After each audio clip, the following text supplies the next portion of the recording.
Yes, tulandre ndithu mawa lesle lachinai makamakanso program ene ya Morning Coffee Live News pano nditupakane mawano kanema otsogola kanema wapamwamba wa GBS and mauno mulindine Tom Kamanga Mr. Morning Coffee. Kodi mwadzuka bwanji mwagalamuka motani mtsiku la lero ndikhulupira kuti yayi zonse ndithu tiyamike chauta kuti walolanso kuti lero tikhoza kukhala nawo moyo asati kuti ife ndithu ngodziwa kapena timakhala ngati ndife anzeru zedi iyayi kumano kunena kuti mulunguyo ndithu wangotikomera chisomo kuti moyo ndithu nkukhala nawo mu tsiku la lero. Natu yayi lero ndithu atsikira kuli chete ena ndithu yayi lero ndithu ali mzipatala.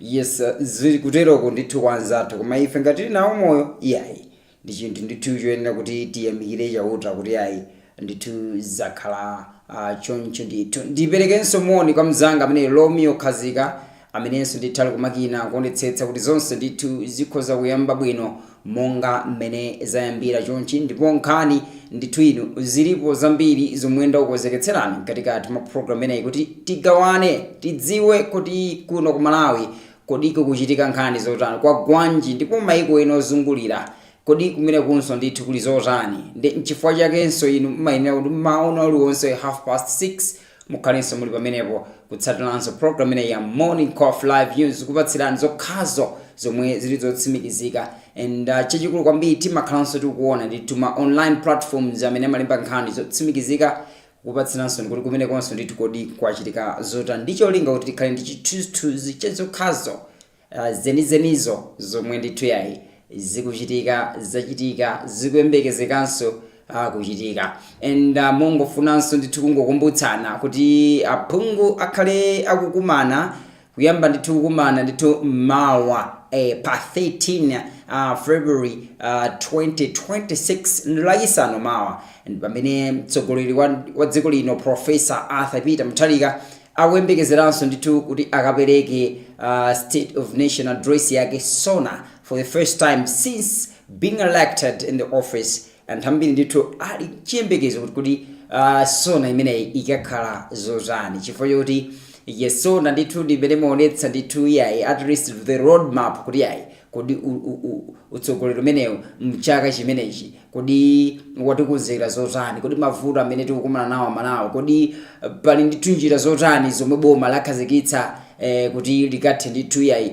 kuthana ndi mavuto ngati amenewa. So mawa ndithu it's a big day 10 o'clock in the morning President Professor Arthur Peter Mutharika akakhale ndithu watsikira ku nyumba ya malamulo umeneko watsekuliranso ndithu mkumano wa aphungu and kungokambaponso nkhani zamasewero ndithu yayi dzulonso ndithu nali nkhoke mu English Premier League pamene taona ndithu ma teams Manchester City kuchita bwino kugonjetsa team ya Fulham 3-0 chimene ndithu chakhala ndithu chopweteka kwambiri ku team ya Arsenal komanso otsatira team ya Arsenal potengera kuti nawonso ndithu ali ngati ndithu ali pa title race mpikisano ndithu uli ndithu ovuta kwambiri pa teams amenewa saufunira zabwino kuti mwina kuti zathu agonje ndipate apeze kumwina kufanitsa mphamvu ndipate nkhani ndionena kuti wina ndithu apeze kuti wa chotsa ndithu kapena waluza ma points komano 0 Manchester City pambana against Fulham 3-0. Yes lelo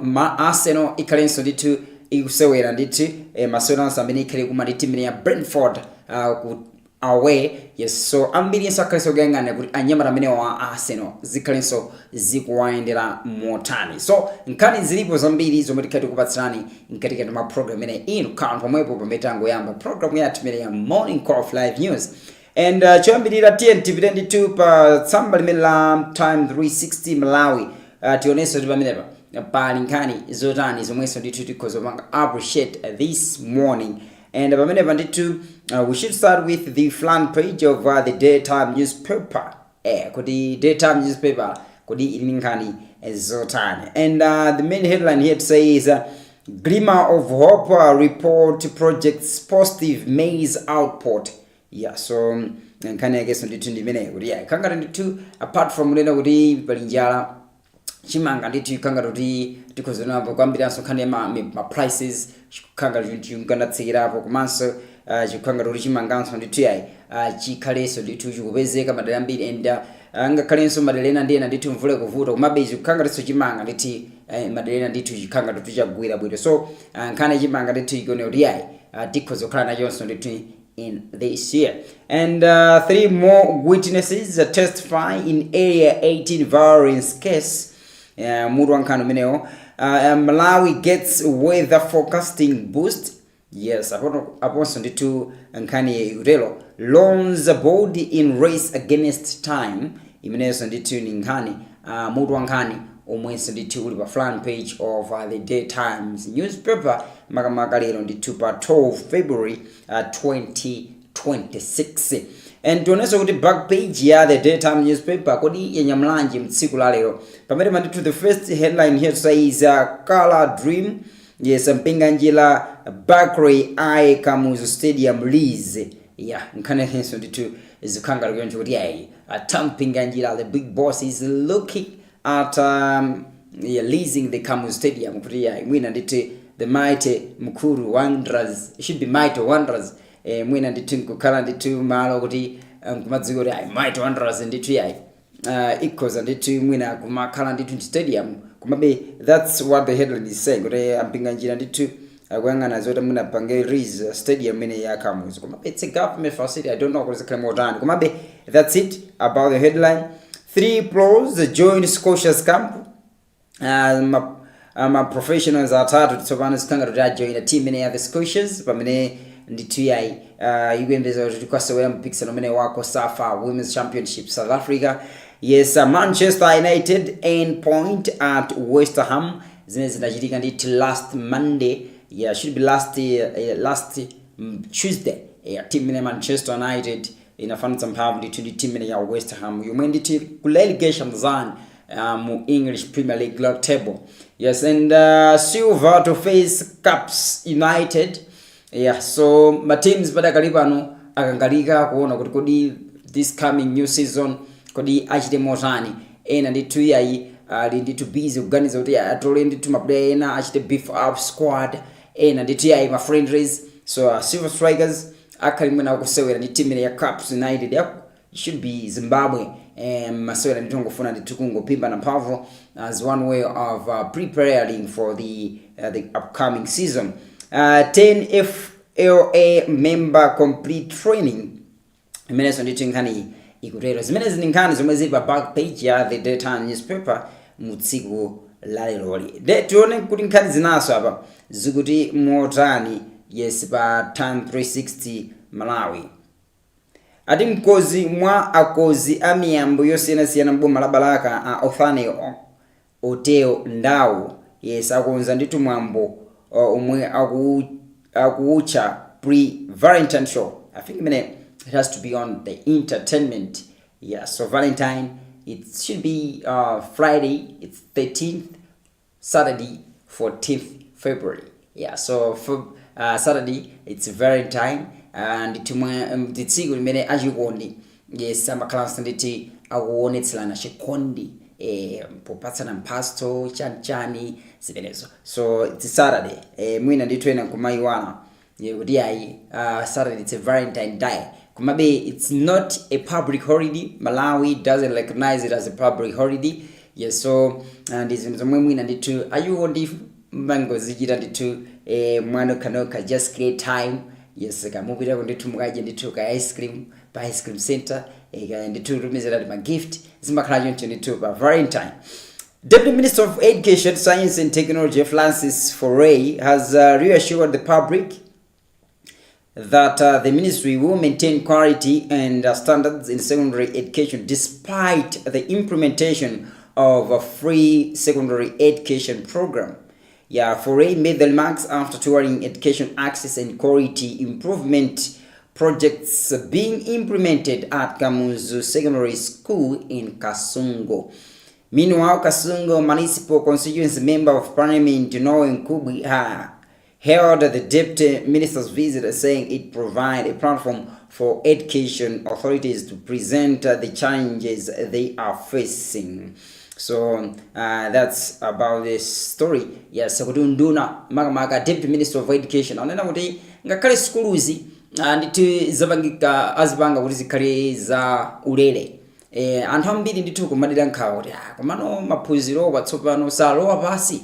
So nzomakuyankha ndithu nduna amene wa Francis Foray kuti ayi unduna ndithu uyesetsa kuti maphunziro ndithu akhalebe ndithu a standard yabwino yakutengera kunena kuti makamaka ndithu kunena kuti maphunziro ndithu akhalenso ndithu yamphamvu.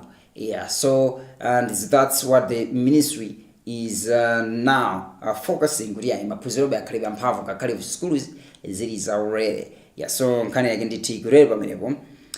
Deputy Director of Land Resources Conservation in the Ministry of Agriculture, Macpherson Ntala, says he is impressed with the rainwater harvesting technologies being implemented in catchment area in Lilongwe to mitigate the effects of prolonged dry spells. Ntara, who is also president of Rainwater Harvesting Association of Malawi, made the remarks on Wednesday when a team from the Sustainable Agriculture Production Program, SAP2, accompanied by officials from the Department of Land Resources Conservation, toured the catchment area to assess progress in the implementation of the technologies. Meanwhile, SAP2 National Program Coordinator Lex Barua underscored the need for stronger collaboration among stakeholders in the agriculture and environmental sectors. SAP2 is a 7-year initiative being implemented in the districts of Lilongwe, Mzimba, Balaka, and the program is funded by the International Fund for Agriculture Development, IFAD. So nkhani hapa ndiyo funa kuti mvula ikamagwa madziwa ndithu sukuti azinkanango gwa pansi nkomayenda ngalande nkomakathera mitsinje nkomapita Lake Malawi. Uyo ali ndithu ku Shire River ku Zambezi uko Mozambique basa atuluka madzi apita kukathera mu Indian Ocean. Sikhale yake imeneyo yake komano pakhali njira zambiri zokuti madziwa ndithu tizikhala ndithu tikuwasunga. Madzi amvula ndalitso amenewo kuti zikhala tikusunga. Ncholinga chonena kuti madera ena ndithu timanena kuti akumenyedwa ndithu akhudzidwa ndi mvula limene la ng'amba. So madzi ngati amene azikhala kugwira ntchito kuti mwina ndithu nkumagwiritsa ntchito kuthirira mbewu zathu basi kenako ndithu nkumakolola ulimi nkumapitanso ndithu chitsogolo. So ndi nkhani ndithu imene kungokambidwa pamenepa project amene padakali pano akupangidwa ndithu maboma ngati Lilongwe, Balaka, komanso Mzimba, Dowa, ndikwere ndithu kuli program ngati amene wawa. So mbali imodzi ngolimbikitsa kuti let's find ways of kuthana ndi mavuto akusintha kwa nyengo makamaka ndithu ngati zimene za ng'amba. Ng'amba ndithu it's one of the climatic shocks that we are experiencing due to the change of I can say due to climate change. So zofunikira kwambiri and mbali zinaso we can still talk about the kugwiritsa ntchito ndithu nkhani imene yonena kuti tisapangolima ndithu mbewu zimazi chimanga no, we can try so kumalima kuchinangwa mbatatesi zomwe sizifuna mvula yambiri yayi ungogwa kuti adzala mvula ikangogwa pang'ono basi makhala ndithu yayi zinthu zikutheka.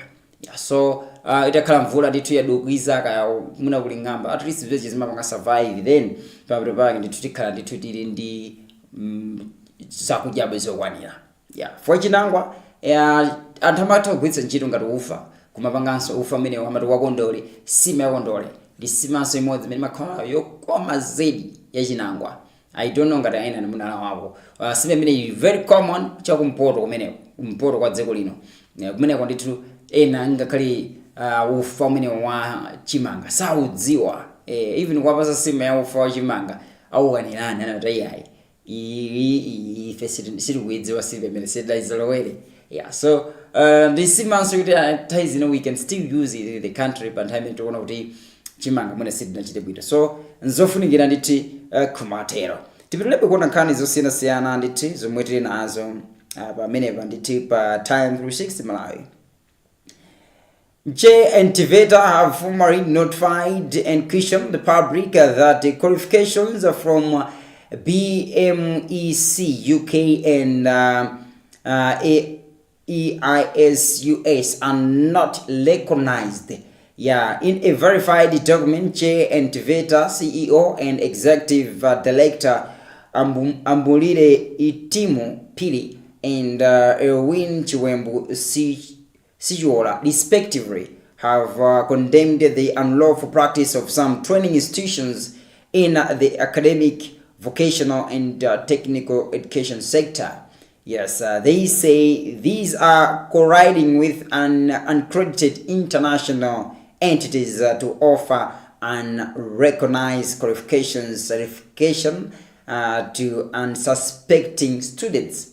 The two add that institutions found operating illegally, unregistered, or offering unregistered programs shall be immediately closed down, and prosecution shall commence in accordance with the applicable laws and regulations.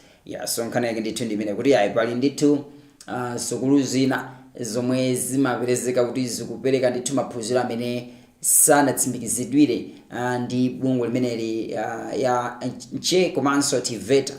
Zimene zikuyenda ndithu konsekonse kwa ena amene amapereka maphunziro a ntchito za manja, ena amene amaona ndithu nkhani zimenezi ndithu za higher education. Maijena amene wawa akunena ndithu kuti pasapezeke sukulu zopereka ndithu ma programs amene sanachitidwa accredited komanso ma certificate ena kuti i certificate imeneyi ndi yakunja, imene ndithu ndi ya akuti BMEC ya ku UK komanso ya EAIS ya ku US. Amene wandithu sali recognized kuno ku Malawi under these two big education institutions.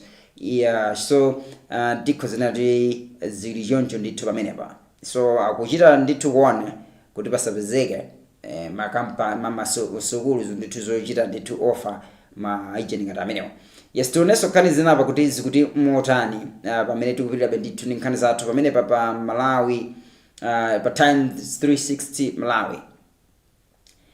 Avanso ndithu tione kuti nkhani zina zikuti motani pamene pa.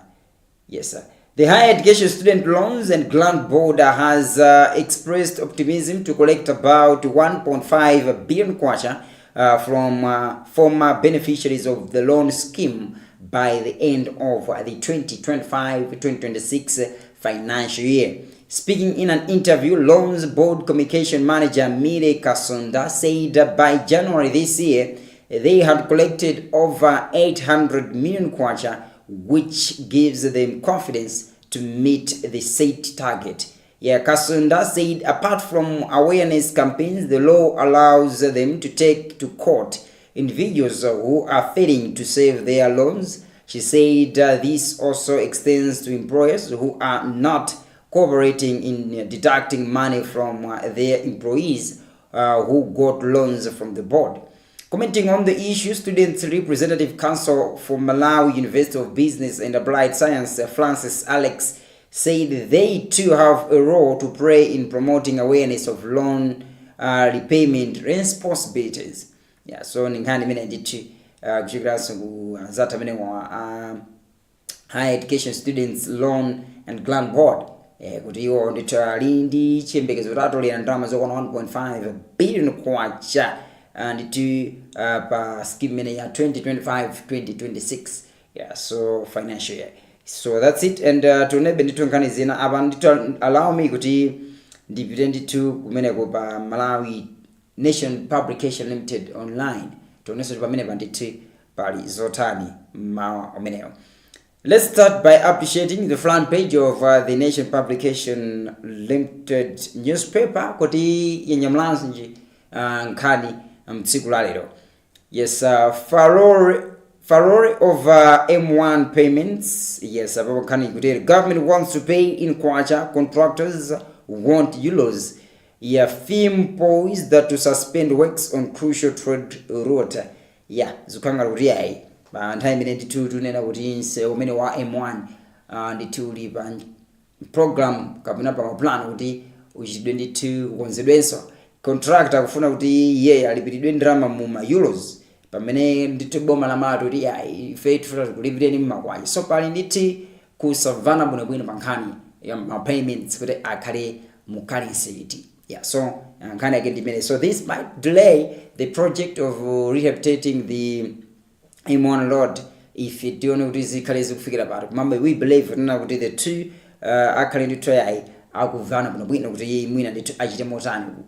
Mwina kumalago also still more we are in the issues we are still facing the issues of forex shortage. So mwina ndi mbali imodzi kuti yakuti nangano kuti tilibe ndalama yakunja yoko kazi yokwanira muno nziko. So ma payments na mwina tiziyesa kumapanga mawanja kuti mwina nditiya izina nkumaenda.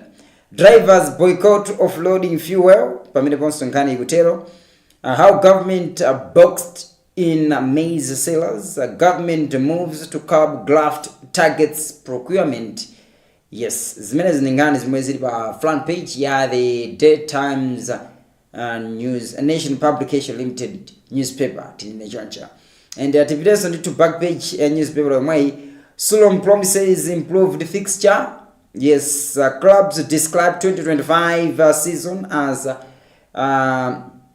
chaotic. Yeah, zikanga tuli ma clubs ambiri sana lokono ni mmene nditi 2025 season fixture mmene nakhalira somehow inali nditi yosakhala lidongoso kwenikweni. So Sulom akulonjeza kuti yayi season ubwerayi aonetsetsa kuti fixture ndithu yayi ikhale ndithu yabwino komanso isaperekenso ndithu mavuto ena aliwonse ndithu ku ma teams. Yeah, Bullets won't be swayed by Chilwa's good run. Also Bullets kunena kuti sikuti wowa ndithu asunthika ni mmene Gilbert Jwira mphusi amene ndithu akungogwirizira kuti imene FCB Nyasa Big Bullets kambaka kuti mphusi wa team imene Peter Mponda anamchotsa ntchito. So iwowa ndithu satekeseka ni mmene Chilwa sakutekeseka ni mmene Chilwa akuchitira pamene today kuti mu 2026 imene sanagonjeko ngakhale masewera aliwonse akuchita bwino almost 5 games akhala kuchita bwino. And pano tikamba kuti alifikanso ndithu mfinal ya Castel Challenge Cup. Yeah, masewera amene akhalepo ndithu akumbikisa kukhala ndithu pa Bingo National Stadium. So iwowa satekeseka pamene ali mkatikati moti achitenso hire new coach. Yeah, so Achilo nawonso ali gulu la ma coach akuno Malawi amene apanganso apply kuti alimbidwe ntchito nditi imene ya Bullets. So kali ikutero pamenepo. South Africa club says Gaba out for months. Yeah, ikutero ndithu apoti yayi team ya South Africa kunena kuti Gaba ndithu yayi kwa miezi 5 ndithu sakhala kusewera. Maybe it might be injured issues. Yeah, so kaneke utero apoti yayi sabizika ndithu mbalo za masewera miezi 5. Yeah, Caps United dead silver Blue Eagles. You're going to tell it's not only Silver Strikers, but Caps imene team in Zimbabwe ikhalenso kusewera ndi ngakhale ndi Blue Eagles. Yeah, so that's about the story. And toneso nkhani zina kuti zikuti motani pamenepa. Nthawi zina nthambi yoona za nyengo imatha kulosera kuti mmawa kuzakhala ndithu mphepo yambiri kuti koma kufika mawalo iwe utaponyeza ndithu lilemba ndi mabuti bwinobwino umapezeka kuti kuli dzuwa laphwe. Ya mpenanso mumpeza ndithu anena kuti kukhala mvula ya matalala koma ayi ndithu mupeza ndithu kuli chungululu basi. Nduna ya zachilengedwe Mai Patricia Whiskers dzulo ndithu ati kuponya kulosera kumene kumachitika nthawi zinako kukhala mbiri yakale malingana ndi project yotchedwa kuti Systematic Observations Financing Facility ya imene ikhazikitsa ndithu masana dzulo. Ya project iyo ndi ya 6.6 billion kwacha kuchokera ku United Nations UN ndipo ithandiza nthambi ya zanyengo kukonza ndithu malo anayi owunikira momwe nyengo ikuyendera komanso kukhazikitsa malo a mlengalenga omwe azitha kupeza momwe nyengoyo ikuyendera pa dziko lonse. Yes, thandizolo ladzera ndithu ku nthambi ya UN yoona za nyengo pa dziko lonse ya WMO World Meteorological Services. Yeah, so nkhani ndithu ndi imene mawu awo woyimira UNDP kuno ku Malawi Mai Felena Frotz anati project iyo ndiyofunika kwambiri ndipo adalangiza kuti sibwino kuti ena azonongera ndithu dala kapena kuba katundu amene azikidwe mzaka 5 za project iyi. Nkhani yake ndi imeneyo. Inenso ndinali mmodzi mwa anthu amene kodi zimakhala bwanji kwenikweni.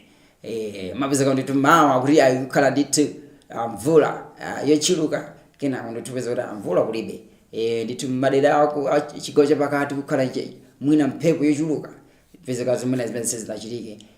Apa nditha kutuza kuti nthawi zina zimakhala chonchifukwa chokuti makina anthu amene amakhala nditha kuona nyengo imene zikuyendera mlengalenga.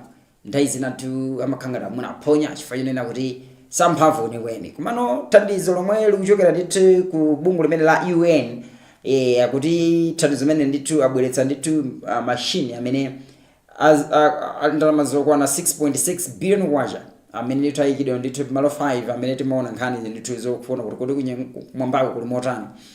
So amakina amenewa ndi amphamvu zedi. Akamachita ndithu kauniuni wake nkulosera ndithu zikhaladi ndithu chomwecho ndithu.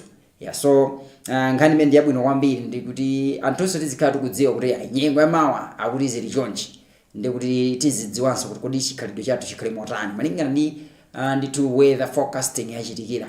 So that's something very powerful and tikamaona chonchi timadziwa kuti ndikuti zinthu zikupita patsogolo. Police say it has identified persons of interest in the abduction of Crossroads Hotel managing director Samir Sakrani and is working closely with the family as investigations intensify. In a statement issued yesterday, National Police spokesperson Lowe Chimtengo said police launched investigations immediately after the incident was reported on February 6. So Sakrani was abducted around 10:30 a.m. by 3 men dressed in white robes who ambushed him as he arrived at his office inside the hotel premises. The suspects fired 2 shots in the air before forcing him into a Toyota Fortuner and freeing the scene. Police later recovered the getaway vehicle, which was found abandoned in Area 6. The vehicle had been fitted with 2 different registration numbers, KA 144455 and KK 10085. So Chimtengo has appealed to anyone with useful information to report through the police hotline. The number is there, 088473333 and 3, or the nearest police station. So nkhani yake ndi imene. Ndi zinthu zomwe zinazizimutsa ndithu most malawi nalonso kuti kodi kumalawi kunonso zimenezi nkumachitika ndithu dzuwa lokuswa mtengo munthu kumapezeka ndithu akubedwa kuno ku Malawi timaziona m'mamuvi zimenezi. Dziko la Malawi ndi dziko la mtendere, dziko limene ndithu sikuchitika ndithu zinthu za ngati zimenezi. So dziko nalo udabwitsika. That's why nkhani ndali ponse wina lesa maikambirana kuti ndithu chitetezo amene kuchikanga kuti chasona. Komabe tiyamikira polisi athu amene ndithu kuonetsa ndithu kuti iwowa ndithu sakugona usiku ndi usana kuonetsa kuti dziko la Malawi mukhali chitetezo chokhwima, chitetezo chokwanira. Anthu amene amagwira ntchito kwambiri sometimes anthu mwina ndithu simangoona we just ifeyo ndithu mwina nthawi zina kuti timayankhula kwambiri. Komano polisi yathu imagwira ntchito kwambiri and tunena kuti sipanapite masiku ambiri gamata anayipeza and now panopa ndithu kuanga kuti zikukhanga kuti kafukufuku wawo ndithu akusonyeza ndithu kuti anthu onse akupezeka kuti agwidwa. So let's support them as we know kunena kuti mwina tikapeza information kakukhanga kuti kathandizira kuti apezenso anthu onsewo. Let's give the information out the nearest police station mwe ndithu tili nayo kuti ndithu mwina anthu amene agwidwe ntchito imeneyo ndithu ukhale kuchepa. So tionenso nkhani ina but Neno District Health Office tione nkhani imeneyi ndithu kuti has called on parents, caregivers, chiefs and other influential groups to raise awareness about the oral polio vaccine as the district rolls out the first round of the ongoing polio vaccination campaign. District Health Office spokesperson Karin Banda said the exercise, supported by the World Health Organization (WHO) and UNICEF has started well and will run from February 11 to 14, targeting children under the age of 10.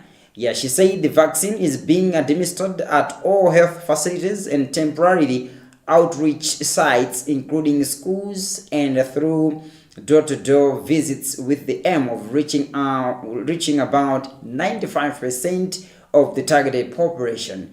Banda urged communities to take the vaccine seriously, observing that myths and certain religious beliefs are contributing to low vaccine uptake in the district. So nkana gadi tudimine katemena wa polio maga meditu amango mwetsa muntu mwana nditi mine tunero project mine campaign mine kuchitika kwambiri panopanga kali yafalikira masukulu machali chinga kalenso kuyenda nditi nyumba nditizo siyana midzi yathu muno Malawi.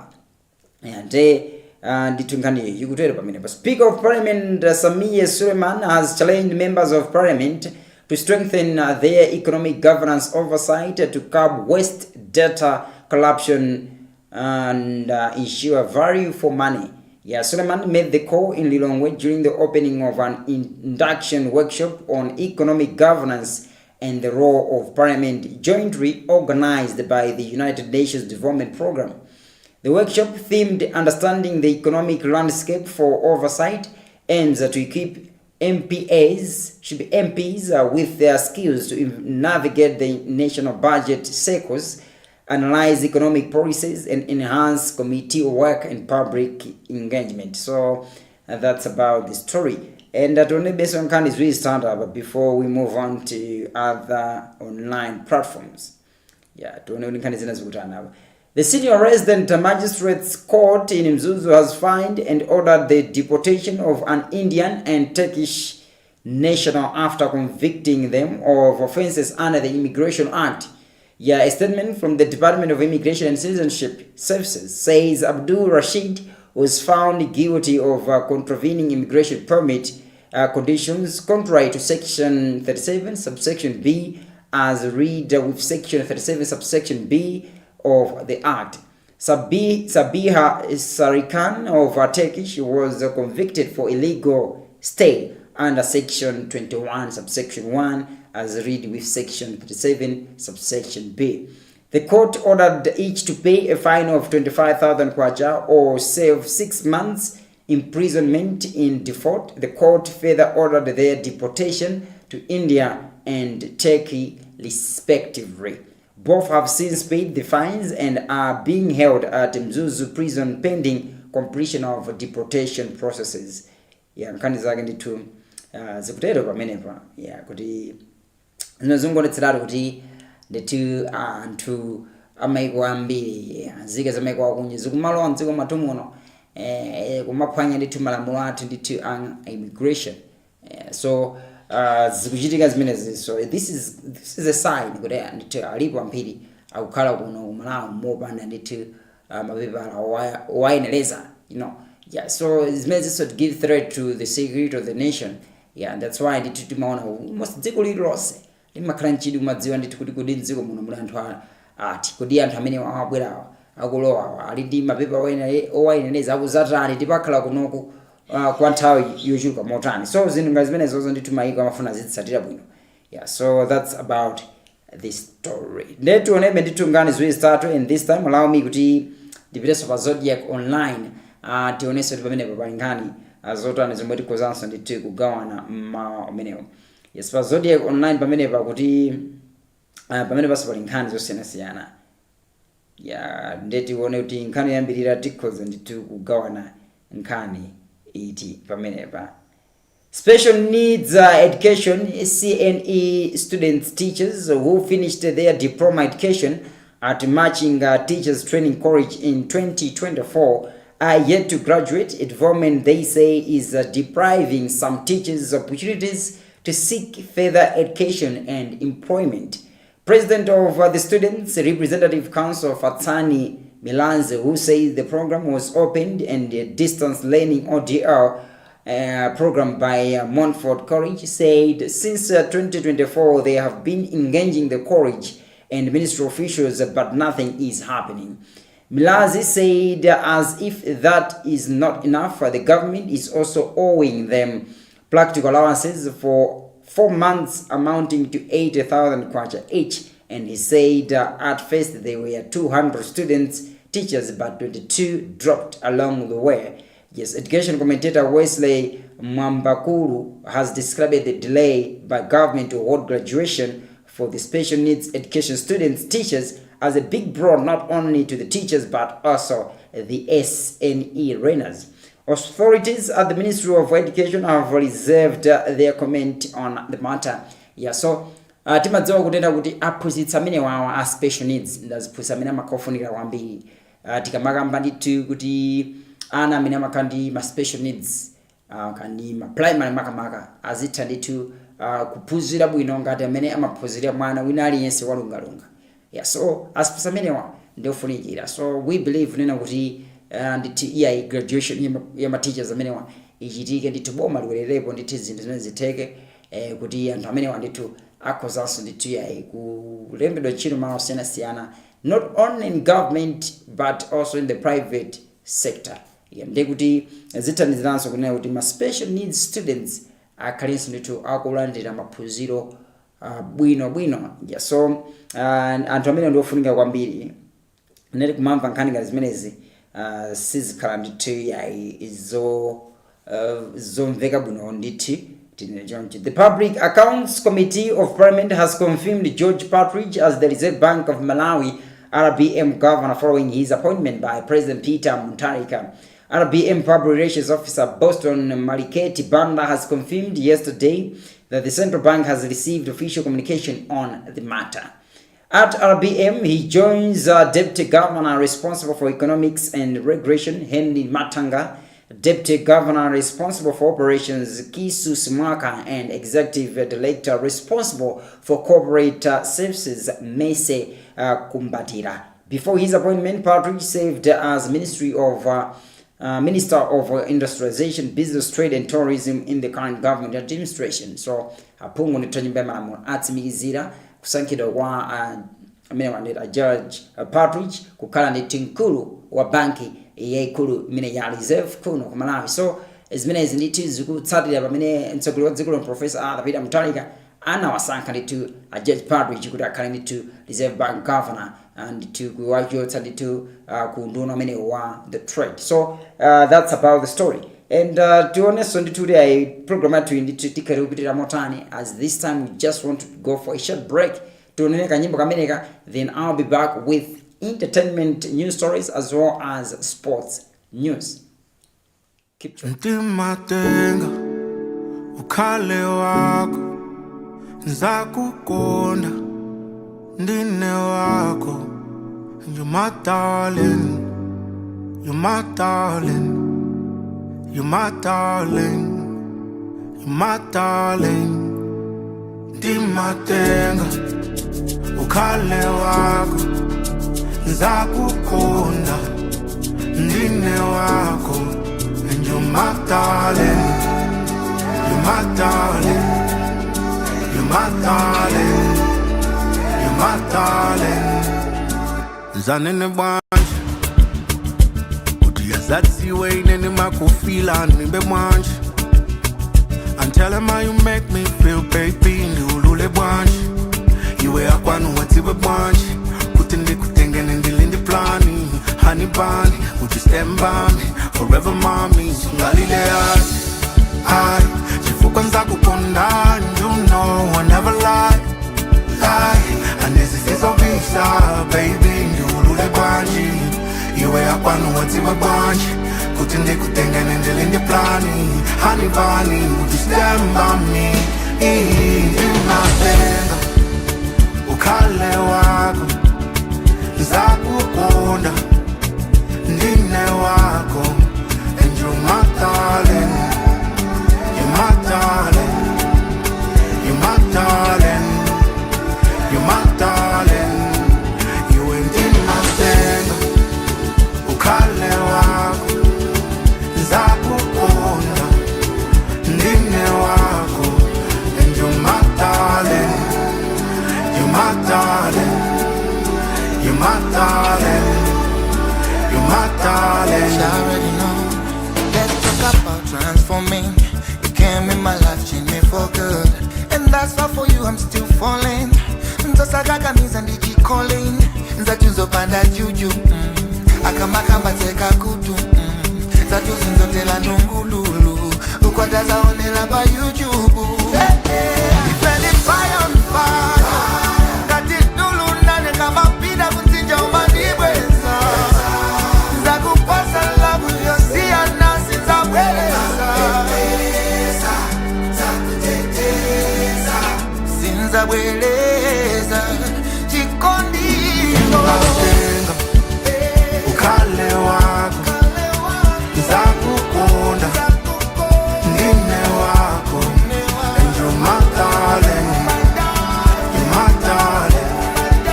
imene tuli kuchita program imene ndithu ya Morning Cuff Live News pano pa Kanema 1 siwinanso yayi tikunena kanema mene wa GBS Your Family TV and ndikudziwa kuti ena ndithu yayi mukutitsatira kudzelanso ndithu ma online platforms athu GBS Your Family TV Facebook page as well as GBS Malawi YouTube channel.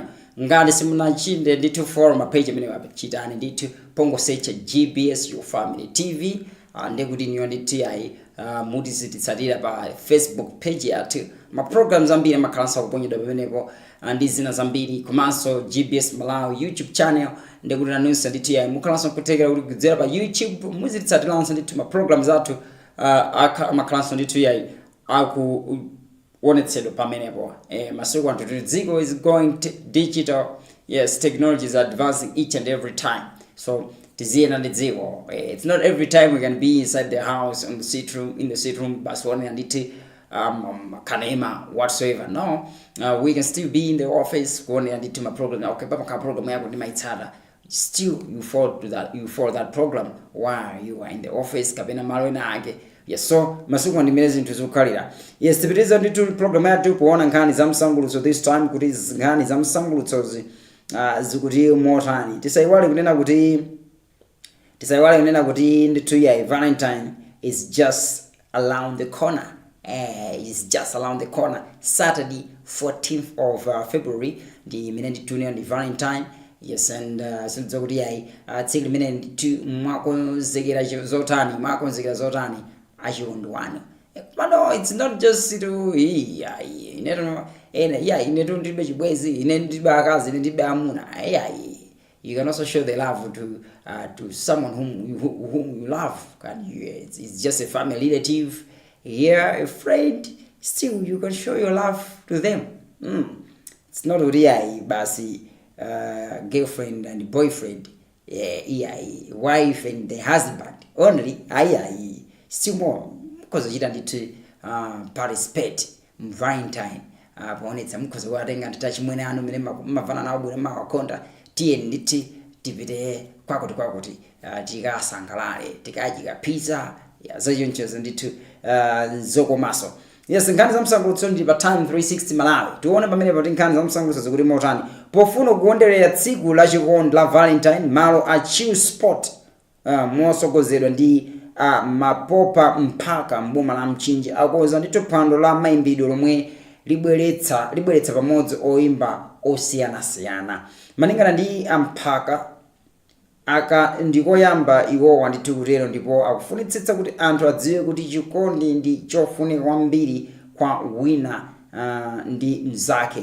Yes, ena mwa aluso omwe ali pa ndandanda ndi monga Pensions na Madingo, Pungu Joseph Mkasa, Sam Smack, yes, Twiz Boy, Zaya 265 ndi Zambani Banda.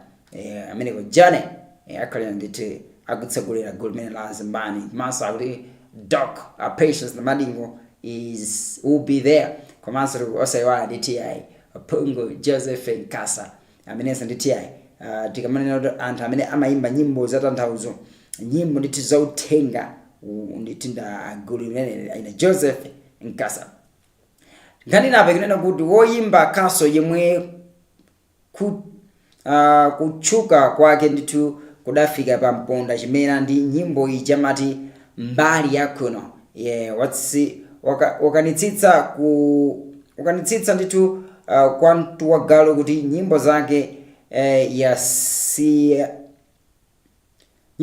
ndithu sayimba zomwe zidamuchitikira ndithu kuma kuti amangogwiritsa ntchito nyengo zomwe ambiri akudutsamo popeka nyimbozo. Akaso walankhula izi ndithu dzulo pomwe amatulutsa nyimbo yake yatsopano yotchedwa Envy yomwe yapereka ndithu chidwi ndi malingaliro kwa anthu omutsatira katswiri kuti kufika ndithu poti ena angapo afunsa ngati zomwe wayimbazi zidamuchitikiradi. Poyankhula ndithu kupyolera pa tsamba lake la mchezo Kaso wati ayi ndithu izi ndi nyimbo chabe ndipo iye amangoyimba koma akuzindikira kuti pali anthu ambiri omwe ataonemo nkhani yawo mu nyimbo ya Envy chimodzimodzi ndithu mbali yakuno ya nyimbo ya Envy yatuluka ndithu dzulo patatha pafupifupi miyezi 5 chitukireni nyimbo ya mbali yakuno ati mbali yakuno the glass is greener nyimbo yake ndi manager yoyamba and pano pakuti patutsanso nyimbo imene ya Envy ndiye akuchita ndithu yayi address ma misconceptions or kaya ndithu yayi kani ma rumors whatsoever kuti ya oyimba amene akamemba nyimbo amakhanditha kukamba nyengo zomwe yewo ndithu wadutsamo kamene zina zomwe akudutsamo akuti ya sizikhala choncho mano amakamba zinthu zomwe anthu ena akumana nazo through experience zina mwina makhandithu wamva zina makhandithu waona kuti anthu akudutsa motani so simampatsa chidwi kuti apange ndithu uthenga mu nyimbo ndiye ndithu watero ndithu ati sikuti amakhala kuimba zinthu zomwe amadutsamo kapena anadutsamo so woimba watutsanso nyimbo ina dzulo akuti mutu wake akuti ndi Envy mmene monso muli uthenga ndithu ochititsa chidwi so that's about oimba athu amenewa oimba athu kuno ku Malawi kuonetsetsanso kuti azitisangalatsa kumbali zinazi andi matimu a Manchester United tione nkhani za masewero tsopano tili pa Town 360 kumpaja West Ham komanso West Ham United aonetsa ndithu kufanana mphamvu zawo atalephera pomwetsa chigoli chimodzi aliyense 1-1 pa masewero a Premier League omwe achitika ndithu usiku wa lachiwiri United imaoneka ngati izaivuta pamene ina popoledwa chigoli chimene anamwetsa Thomas Sock pa 50 minutes Benjamin Sissoko ndi amene waiwombola Manchester United ndithu ku chitonzo cha aganyu oikhumba United pamene wakotolera chigoli ndithu pa mphindi 90+6 kuti masewero ndithu atere 1-1 so izimene ndithu timakamba za Manchester United masewero amene achitika ndithu last Tuesday. So I think for the latest news, let me just take you through machangu pankhani za msangulutso za masewero tipite nditi tiyang'ane ndithu zina zomwe tikhoza kuona potengera kuti timu ya Tottenham Hotspurs ya mu Premier League yachotsa ntchito mphunzitsi wake Thomas Frank malingana ndi nyumba yofalitsa ndithu mawu ya Sky Sport. Frank wachotsa ntchito patangotha ndithu miyezi 5 ndi umodzi 6 akamba kakusachita bwino kwa timu pomwe yagonja dzulo dzana ndithu zigoli ziwiri kwa chimodzi ndithu ndi Newcastle United. Spurs yomwe ili pa number 16 mndandanda wa matimu league table ikhala ndithu ikupalana mamba ndi Arsenal masiku akubwerawa. Arsenal ndipo manaso ndi Spurs siyosindika bwanji for you nena kuti kawikawi timu yangoyotsa mphunzitsi most of the times masewera ake imakhati imachita bwino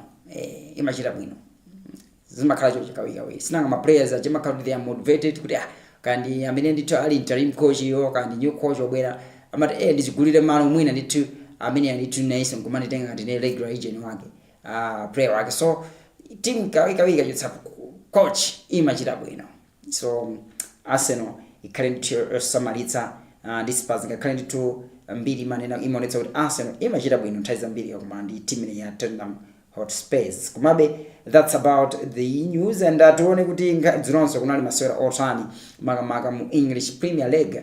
Yes, team ya Aston Villa ndithu yatambitsa team ya Everton chigoli chimodzi kwa chilowere masewera amene wasandithu anali dzulo. Team ya Manchester City kamene Manchester City imene yagonjetsa team ya Fulham ndi zigoli zitatu kwa chilowere. Masewera amene ndithu analovuta kwambiri makamaka potengeranso team ya Manchester City imayembekezera kuti sinafune kuti imene kugonja ndi team ndithu ya mamaka ndithu team ya Fulham potengera kuti anali masewera amene iwo ndofunika kwambiri kuti akathe ndithu kukhala ndithu akupikisana ndithu ndi team ya Arsenal for the championship. Yes, Crystal Palace nayonso ndithu yagonja ndi Burnley 3-2. Yeah, dzulo lomwelo ndithu masewera amene wanalipo. Yes, so zimenezi ndithu ndi zina zimene zinachitika ndithu mu English Premier League ndithu masewera amene aliko dzulo. So leronso ndithu tiyembekeze ma teams Arsenal amene akhalisa kumana ndithu ndi team ya Brentford. Yes, amene ndithu yayi masewera amene akhalisa kuvuta kwambiri ku the Gunners potengera kutena kuti ma Gunners amene ndithu kuyenera ndithu achite bwino. If I've drop a point ngakhale awiri kapena ndithu drop onse ndekuti wo ndithu yayi aikhala kuchita akuchepetsabe ndithu gap yomwe ilipo pakati pa iwowa ndithu ndi timu yowatsate pa number 2 imene yaitune ndi ya Manchester City. So lelo Arsenal ikhalesa kumana ndi team imeneyi ya Brighton. So that's it about the sports news that I prepared for you inside the program, and this marks the end of everything that we had time for. Yes, in this program, Morning Coffee Live News here on your family TV, and it has been my pleasure that you have been there following up the program. My name is Tom Kamanga, Mr. Morning Coffee, and a big shout out kwanzanga meneko Romeo Kazika kumakina meneko. Yes, the guy amene ndituonetsa kuti yayi zonse zikhalizi kuyenda bwino monga mmene ndithu Zakaria Chonchi. Ine ndithu ndikatene makhanda fika ndithu pa mapeto komano yayi pa mapeto sizulanda zoti it's the end of everything. Keep on tuning in as we still have good programs for you in this day. Bye bye.